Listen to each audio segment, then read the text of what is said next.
Hello students, I am सीमा अग्निहोत्री। आज हम class 9 की क्वेश्चन बैंक में दिए हुए फिल इन द ब्लैंक्स को सॉल्व करेंगे। ये फिल इन द ब्लैंक्स आपको 5 मार्क्स या 10 मार्क्स में पूछे जा सकते हैं। तो सबसे पहले देखते हैं फर्स्ट क्या दिया है। Ram is sitting, Radha and सपना। यहाँ ऑप्शन दिए हैं बिटवीन एंड अमंग। तो बिटवीन का प्रयोग हम करते हैं जब दो लोगों के बीच इसका प्रयोग करना हो, और अमंग का प्रयोग समूह के लिए किया जाता है, किसी ग्रुप के लिए किया जाता है। यहाँ हम देख रहे हैं राधा और सपना के बीच में राम बैठा हुआ है। कितने लोग हैं? 2 हैं। तो 2 के लिए क्या यूज़ करेंगे? Between. The correct answer is between. Second is moon walk slowly and silently. अब ये मून के पहले आपको क्या यूज़ करना है? A and the. जितने भी हमारे स्टार्स हैं या जो चीज़ें अकेली हैं दुनिया में, उनको हम उसके आगे हम द का प्रयोग करते हैं। तो यहाँ आंसर आ जाएगा the moon, the sun, the moon. ठीक है, ऐसे लिखा जाता है। तो मून के लिए आ जाएगा the. Third is Monday comes Sunday.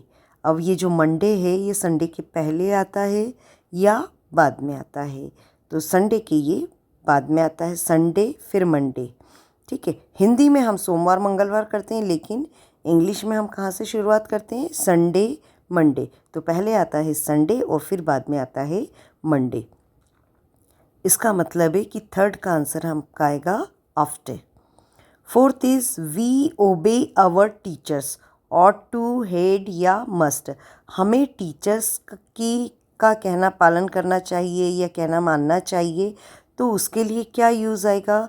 यहाँ पर है हेड का तो कोई मतलब नहीं है, और मस्ट और ऑट टू। मस्ट कहाँ लिखा जाता है? जहाँ पर कंपलसरी हो, और ऑट टू एक तरह से आपको सलाह दी रहती है।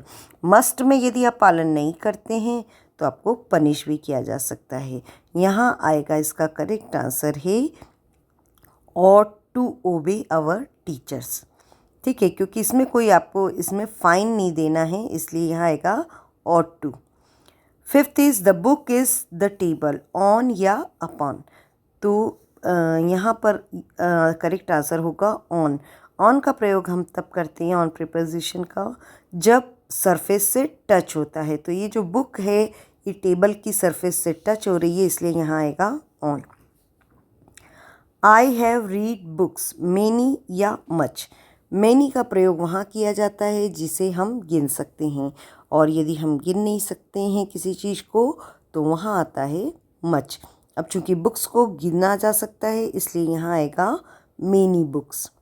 काउंटेबल नाउन है ये आपकी। और seventh is physics not a difficult subject, is या आर।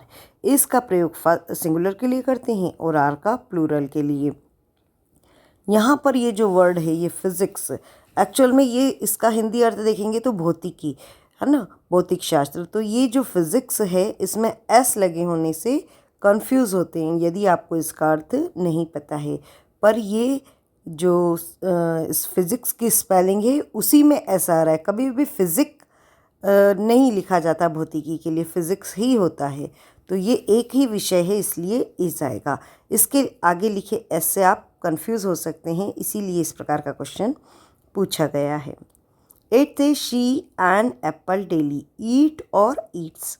अब शी क्या है? सिंगुलर है, सिंगुलर नाउन है, तो इसके लिए वर्ब में आपको एस लगाना पड़ेगा। तो ये आ जाएगा eats, she eats an apple daily. Ninth is the chair was by the student, break या ब्रोकन। तो ये हमारा पैसिव का सेंटेंस है। आपको बाय से समझ में ही आ रहा होगा। द चेयर वाज, तो पैसिव के सेंटेंस में हमेशा वर्ब का थर्ड फॉर्म यूज़ किया जाता है। तो यहाँ आंसर आ जाएगा ब्रोकन। और टेंथ है she her homework daily, do और डज। तो शी जो है उसमें जो कि ये सिंगुलर है इसलिए हम यहाँ यूज़ करेंगे does. She does her homework daily. और इसके सही आंसर से एक बार आप और चेक कर लीजिए। ठीक है, और आप चाहें तो इसका स्क्रीनशॉट भी ले सकते हैं। ये जो हम क्वेश्चन बैंक सॉल्व कर रहे हैं, इसमें एक और महत्वपूर्ण चीज़ हमारी रह गई है, वो है इम्पोर्टेंट डेट्स के बारे में। तो आज वो भी देख लेते हैं इम्पोर्टेंट डेट्स का। ये याद रखना बहुत ही आसान है।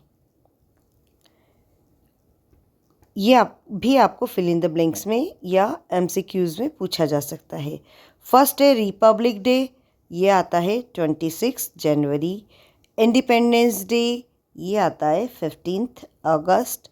चिल्ड्रंस डे कब आता है? ये आता है 14 नवंबर को, जो पंडित जवाहरलाल नेहरू जी का जन्म दिवस के रूप में भी मनाया जाता था। टीचर्स डे, ये 5 सितंबर को आता है, शिक्षक दिवस। क्रिसमस कब मनाया जाता है? ये 25 दिसंबर को। तो ये 5 महत्वपूर्ण डेट्स हैं। इसके अलावा ये जो त्यौहार हैं जिनकी कोई डेट फिक्स नहीं है, लेकिन इन्हें हम किस रूप में जानते हैं? दिवाली, इसे क्या कहते हैं? Festival of lights. और होली को क्या कहते हैं? Festival of colours. और ईद उल फितर कब आता है? तो ईद उल फितर आता है the last day of Ramzan, जो 40 दिन के रोज़े होते हैं उसके लास्ट दिन ये आता है ईद उल फितर। ठीक है, तो आप इन डेट्स को भी अच्छे से ध्यान रखिए, ये किसी भी तरह से आपसे क्वेश्चन पेपर में पूछा जा सकता है। Okay, thank you.